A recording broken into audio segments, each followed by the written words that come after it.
Chapter 39. They made specially woven garments for ministry in the sanctuary, and the holy garments for Aaron, from the blue, purple, and scarlet yarn, just as the Lord had commanded Moses.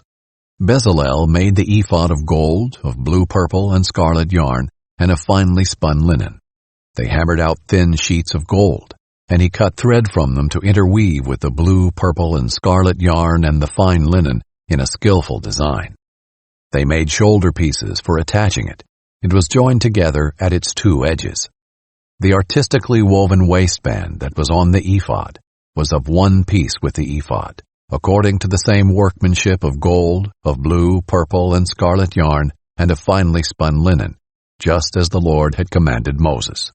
Then they mounted the onyx stones surrounded with gold filigree settings, engraved with the names of Israel's sons as a gem cutter engraves a seal.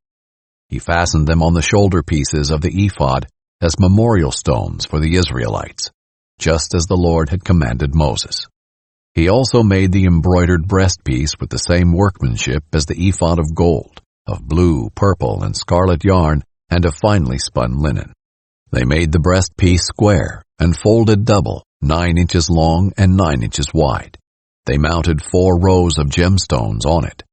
The first row was a row of carnelian, topaz, and emerald. The second row, a turquoise, a lapis lazuli, and a diamond. The third row, a jacinth, an agate, and an amethyst.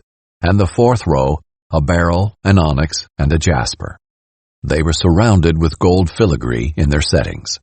The 12 stones corresponded to the names of Israel's sons. Each stone was engraved like a seal, with one of the names of the 12 tribes.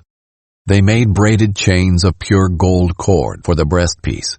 They also fashioned 2 gold filigree settings and 2 gold rings, and attached the 2 rings to its 2 corners.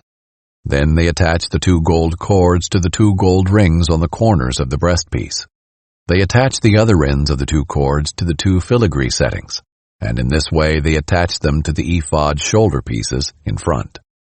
They made 2 other gold rings and put them at the 2 other corners of the breastpiece on the edge that is next to the inner border of the ephod. They made 2 more gold rings and attached them to the bottom of the ephod's 2 shoulder pieces on its front, close to its seam, above the ephod's woven waistband. Then they tied the breastpiece from its rings to the rings of the ephod with a cord of blue yarn, so that the breastpiece was above the ephod's waistband and did not come loose from the ephod. They did just as the Lord had commanded Moses. They made the woven robe of the ephod entirely of blue yarn. There was an opening in the center of the robe, like that of body armor, with a collar around the opening, so that it would not tear. They made pomegranates of finely spun blue, purple, and scarlet yarn on the lower hem of the robe. They made bells of pure gold, and attached the bells between the pomegranates, all around the hem of the robe between the pomegranates, a bell and a pomegranate alternating all around the lower hem of the robe to be worn for ministry. They made it just as the Lord had commanded Moses. They made the tunics of fine woven linen for Aaron and his sons. They made the turban and the ornate headbands of fine linen, the linen undergarments of finely spun linen, and the sash of finely spun linen expertly embroidered with blue, purple, and scarlet yarn. They did just as the Lord had commanded Moses. They made a medallion, the holy diadem, out of pure gold, and wrote on it an inscription like the engraving on a seal, "Holy to the Lord." They attached a cord of blue yarn to it in order to mount it on the turban, just as the Lord had commanded Moses. So all the work for the tabernacle, the tent of meeting, was finished. The Israelites did everything just as the Lord had commanded Moses. They brought the tabernacle to Moses, the tent with all its furnishings, its clasps, its supports, its crossbars, and its pillars and bases, the covering of ram skins dyed red, and the covering of fine leather, the curtain for the screen, the ark of the testimony with its poles and the mercy seat, the table, all its utensils, and the bread of the presence, the pure gold lampstand with its lamps arranged and all its utensils, as well as the oil for the light, the gold altar, the anointing oil, the fragrant incense, the screen for the entrance to the tent.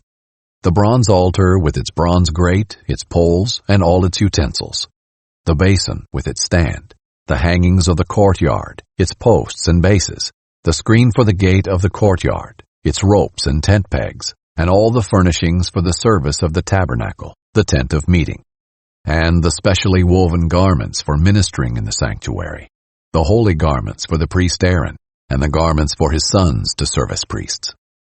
The Israelites had done all the work according to everything the Lord had commanded Moses. Moses inspected all the work they had accomplished. They had done just as the Lord commanded.